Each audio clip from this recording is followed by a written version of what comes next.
Olá, sejam todos bem-vindos ao Anápolis 360. A gente traz mais uma entrevista, fala de novo sobre a pandemia do coronavírus, mas trazendo um viés agora mais para o lado da sua mente, da sua cabeça, como que você está em relação a esse dia a dia de quarentena, de medo, de incerteza no futuro. A gente vai falar sobre tudo isso, dando, obviamente, orientações para você que nos acompanha aqui no nosso canal, para saber um pouquinho como amenizar isso tudo. É óbvio que a gente não vai conseguir resolver os problemas de uma vez, mas dá para a gente amenizar um pouco e para isso a gente trouxe uma especialista aqui no estúdio, psicóloga Rafaela Cunha, conversa com a gente a partir de agora. Rafaela, prazer recebê-la.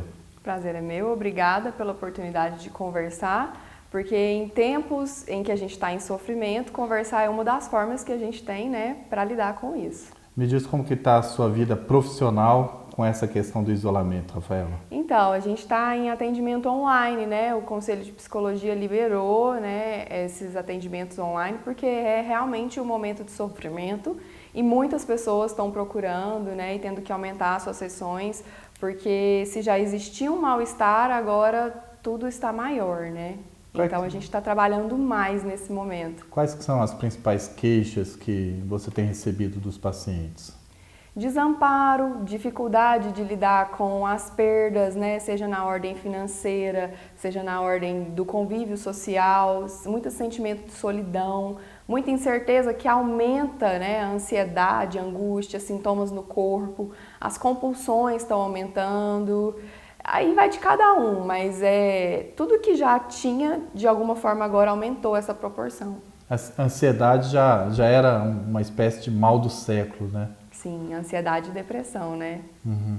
E aí parece que a coisa aflorou muito mais a partir de agora? Com certeza, porque tudo que a gente tinha construído de defesas, né? Que era uma rotina, que era trabalho, tudo que a gente tinha para sair fora do mal-estar, de repente caiu, né? Tudo que a gente podia acreditar numa certeza, num controle, a gente está tendo que se reinventar. E cada um no seu modo vai levar um tempo, cada um no seu modo vai levar um tempo de enxergar e entender o que está acontecendo.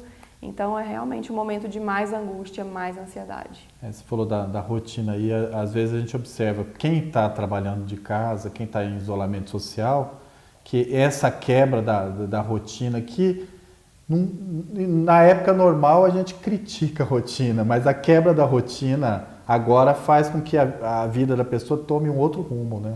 É um momento que estar em casa para quem de fato está confinado precisa aproveitar a oportunidade, se der conta, de rever as relações familiares, o que faz falta na vida, o que faz sentido, o que não.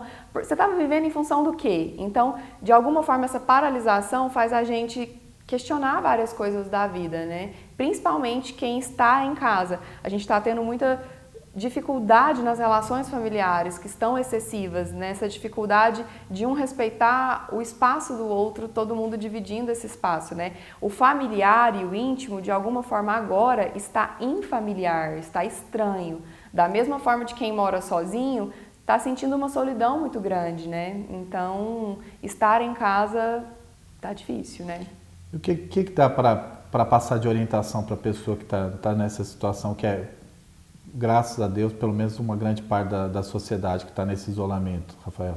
É um privilégio, né, de quem está no isolamento, apesar de ter que lidar com essa dor que também é lidar com a perda do social. Uma das orientações é a gente começar a nomear o que está sentindo no momento. A gente não foi educado culturalmente para dizer dos sentimentos ruins, negativos, então nomear essa angústia. O que está acontecendo? E dividir. Né? E dividir com pessoas que contribuem, porque se a gente cair naquela zona de buscar informações o tempo inteiro para controlar o que está acontecendo no mundo e o tanto que essa pandemia tem evoluído, questões políticas, questões financeiras, né?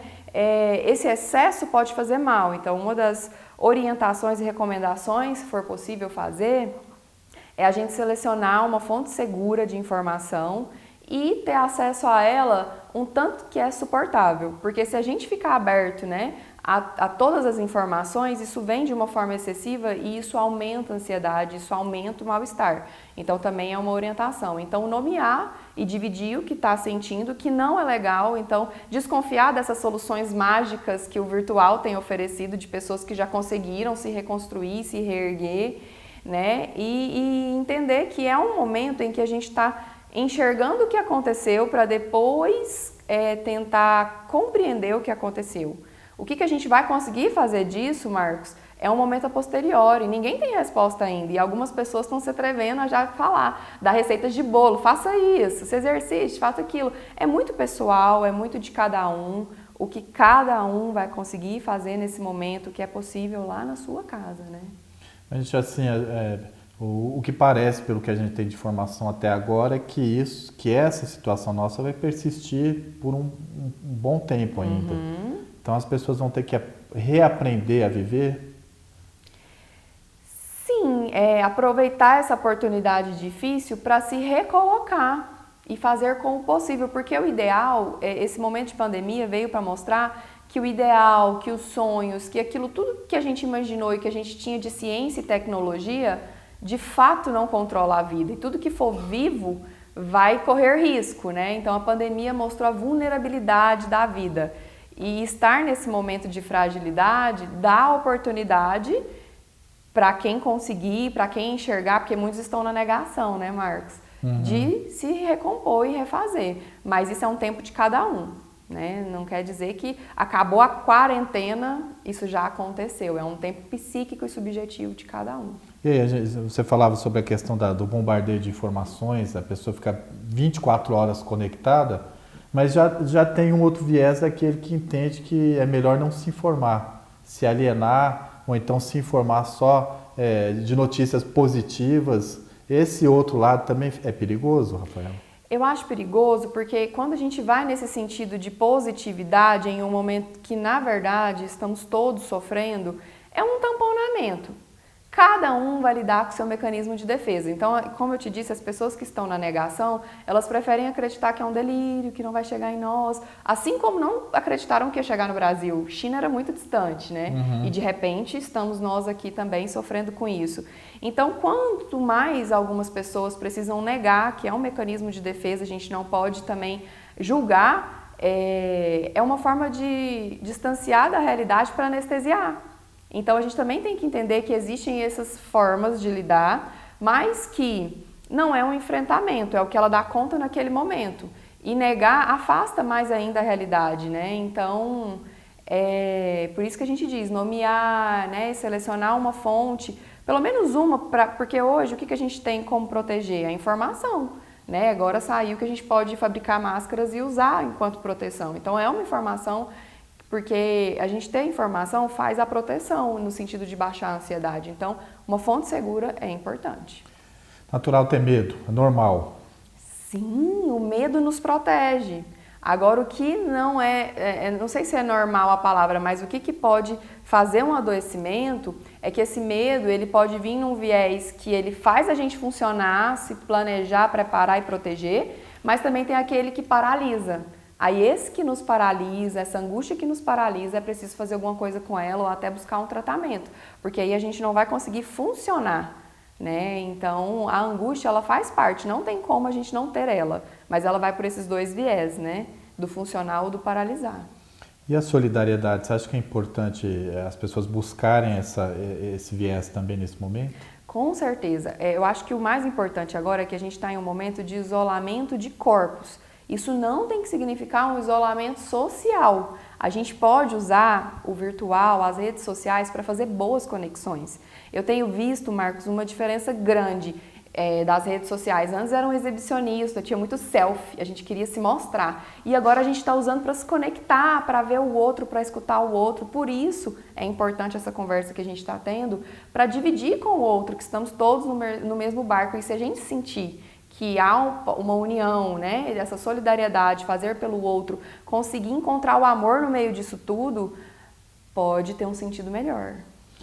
As pessoas acabaram percebendo que tem muita gente que faz falta na vida, por exemplo, com o isolamento social, às vezes você acabava desdenhando de de ir na casa do pai, da mãe, de fazer uma coisa ou outra, mas agora houve uma percepção, então para o pós-quarentena a vida muda em relação a isso também? Sim, Marcos, porque a gente vai começar a dar valor em coisas simples da vida, o que é a vida, né? E o que faz sentido. A gente estava vindo numa lógica, num automatismo, numa falta de tempo, numa correria em que a gente não vivia. Ficava tudo para depois. Agora era trabalhar, né? Vários encontros e a gente sentava numa mesa e todo mundo no celular. E agora a gente está com vontade de sentar numa mesa e todo mundo poder conversar, né?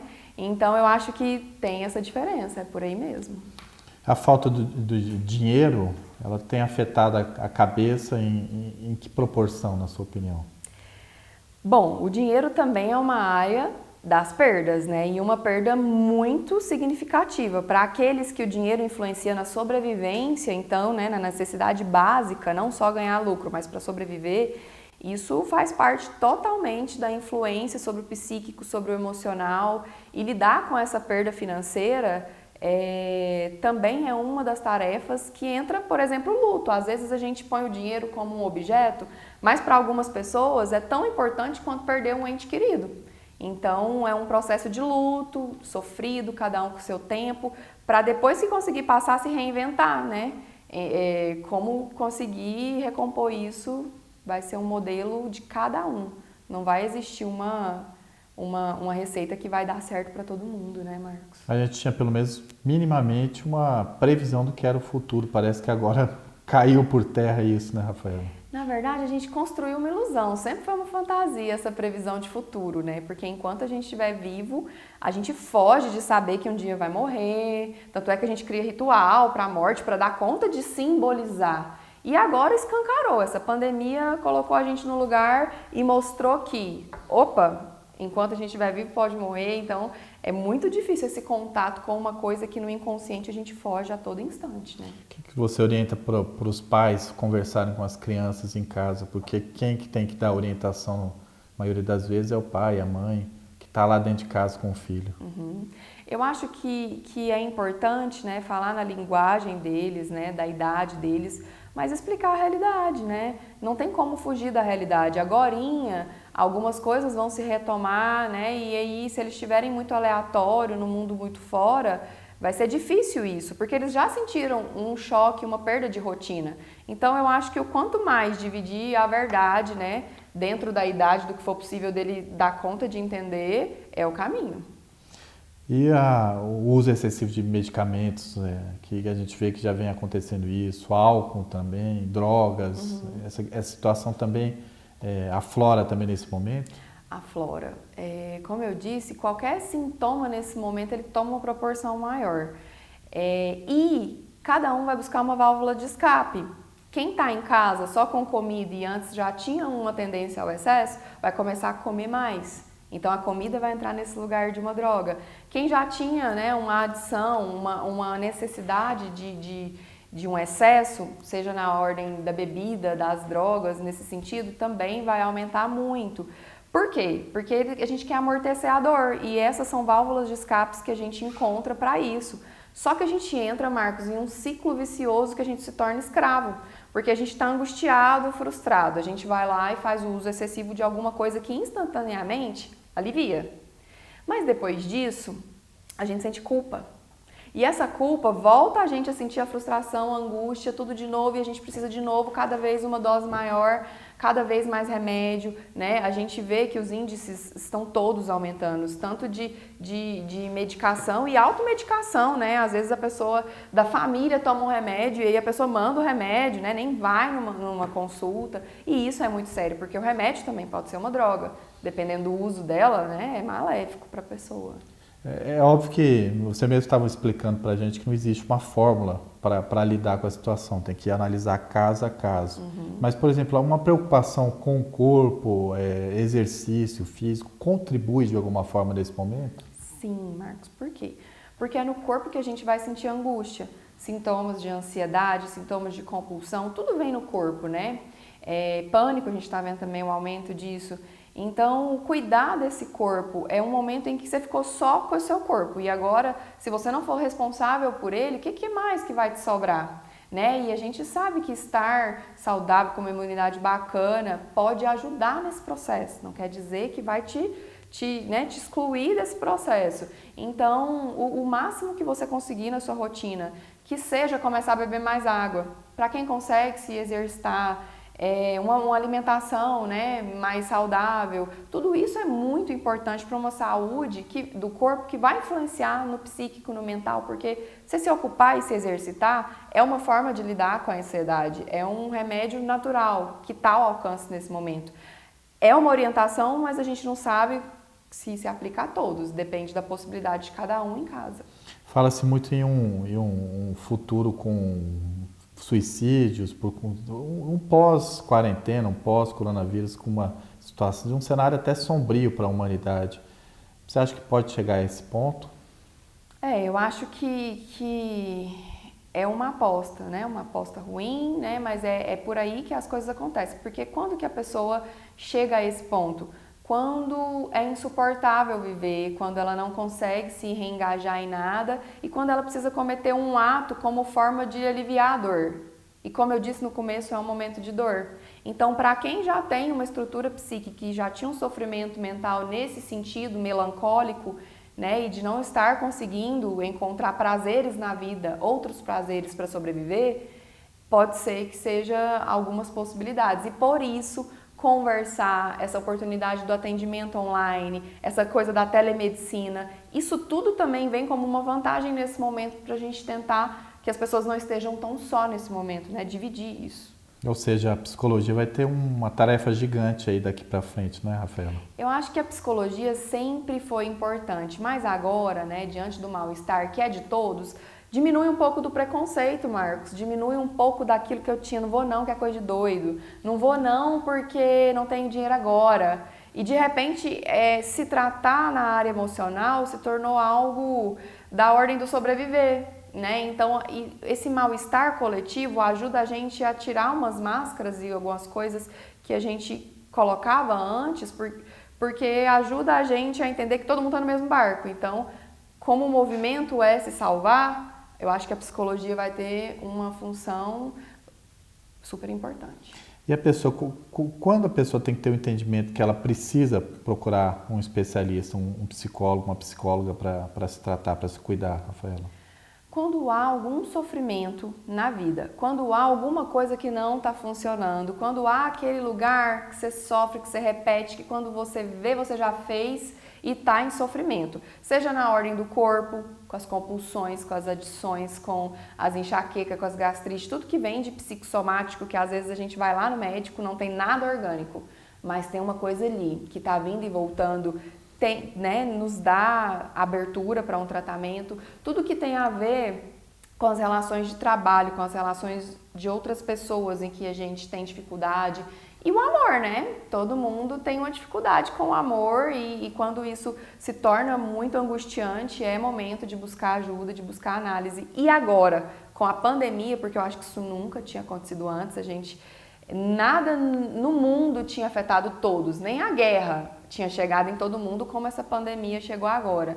É um momento também em que a gente perde tudo e se recompor é um momento de buscar ajuda profissional também. Para a gente concluir, a gente colocou nas redes sociais do Anápolis 360 um vídeo produzido por nós, com os nossos filhos, falando que tudo vai ficar bem. Você acredita nessa mensagem? Eu acredito que a gente precisa ter uma crença, porque isso nos ajuda a movimentar, ajuda a chegar e a passar. O que não dá é pra gente olhar para a angústia e ficar nela. Por isso que nomear, falar, vai apaziguando para isso acontecer. Vai chegar um momento, depois que a gente vê o que aconteceu, que a gente passar por esse momento de elaboração, que a gente vai ter que concluir como que passou esse momento. Como que vai ser essa conclusão, vai ser muito pessoal de cada um e a gente espera, né, que possa ser, que vai passar e que vai ser para o melhor e que vai ficar tudo bem, sim. Desafio da nossa geração. Sim. Rafaela, obrigado pela entrevista. Obrigada eu pela oportunidade. Eu acho que quanto mais informações nesse sentido da realidade nos ajuda, né? Ajuda a gente ver que está todo mundo em sofrimento e isso apazigua de alguma forma. Ok, então Rafaela Cunha, psicóloga, participando aqui no Anápolis 360, falando um pouco sobre esse momento que a gente vive por conta da pandemia do coronavírus. A gente volta em outra oportunidade com muito mais informações, mas eu peço para você que se inscreva no canal, ative as notificações para você receber todas as atualizações e acompanhe de perto o que a gente vem produzindo aí de jornalismo aqui para a cidade de Anápolis. Um grande abraço, até a próxima.